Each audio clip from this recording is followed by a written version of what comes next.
Welcome to Medical Edge. My name is Todd Barnes. This program is produced as a partnership between the Mayo Clinic and the City of Thornton. We hope every episode provides valuable health information for you and your family.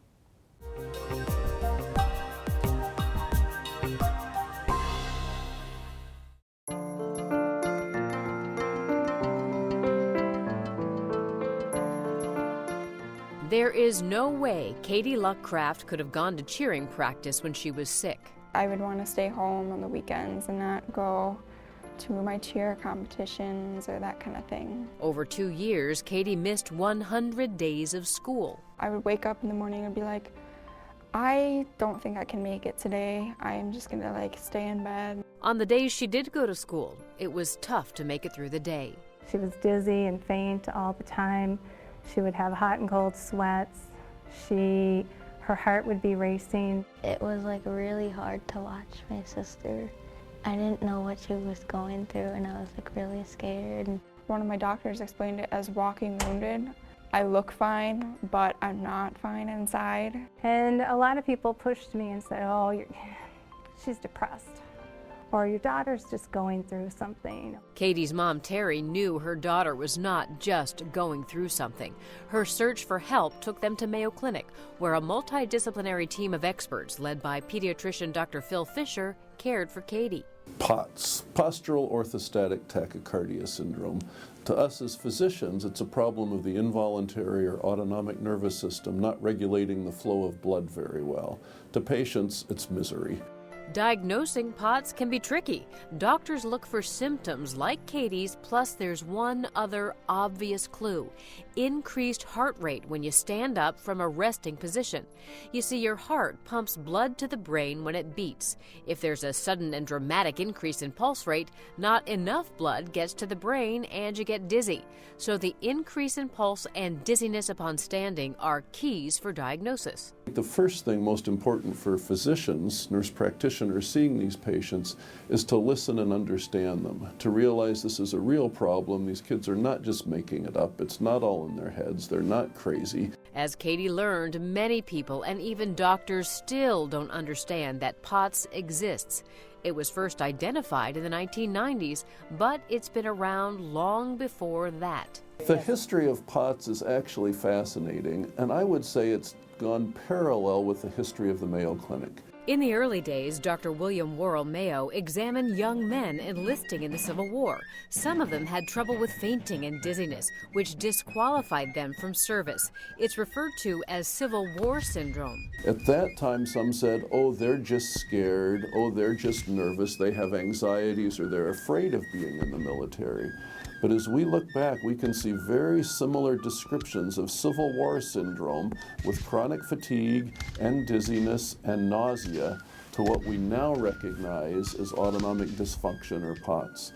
We were going to get to the bottom of it, explained how we were going to see all these different specialists. Lee Acey, the director of Mayo Clinic Center for Social Media, has worked with Dr. Fisher to increase awareness of POTS. She'd been living in pain for almost 9 months. He found an opportunity to use social media to help teens with POTS get exactly the treatment they need. The thing about social media is that you can get connections with other people who've had the same condition. You can also make the expertise of physicians like Dr. Fisher available as a resource for those who are looking for information, who are desperately searching for information. People like this mom of a teen with POTS who saw a Mayo Clinic video about it on the internet. She then contacted Lee, who connected her with Dr. Fisher. Lee then helped that family spread the word about POTS via Mayo Clinic Sharing Mayo Clinic blog and Mayo's YouTube channel. Dr. Fisher is still telling that this has played a role in an awful lot of patients coming to see him. Recovery from POTS takes time, sometimes years. Treatment includes drinking lots of water and eating salty foods to bolster blood vessels, some medications, and exercise. With help, almost all kids with POTS will get better. And now for about 15 years, we've been able to recognize it in teenagers, diagnose it, and provide treatment so people like Katie can get better and do well in life. I think before I would let my symptoms kind of run my life, and now I'm in control. I'm driving the bus to my life.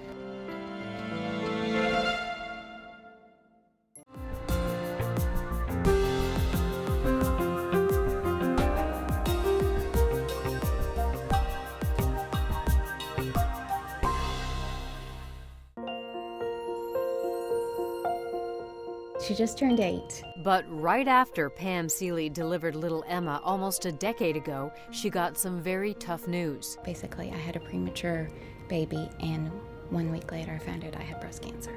Stage 4 breast cancer that had spread to her liver. Chemotherapy, radiation, and a mastectomy put Pam into remission. Years later, the cancer came back, this time in her brain. Twice. To find out that it's in my brain and it's considered stage 4 again, and I have to have surgery on my brain. Like, that was really scary. Pam was not an ideal candidate for the traditional open brain surgery she'd had before. But because of the location of it, surgery wasn't an option. The tumor was close to the area of the brain that controls peripheral vision. So instead of open surgery, Pam had what's called thermal laser ablation. During the procedure, the surgical team opens a small hole in the skull. Then, using an MRI to guide them, they insert a catheter and move it to the tumor. Once there, they use high temperatures to kill the tumor and spare surrounding tissue. Mayo Clinic neurosurgeon Dr. Robert Warren says the procedure is beneficial for patients like Pam and others who are living with metastatic disease and are in the midst of chemotherapy or radiation. Those treatments usually have to be stopped for traditional surgery because you have a wound that needs to heal.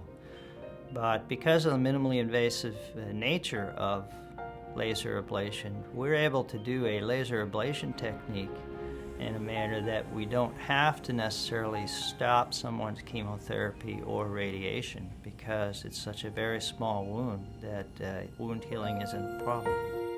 Thermal laser ablation, helping women like Pam live with cancer. For the Mayo Clinic News Network, I'm Vivian Williams.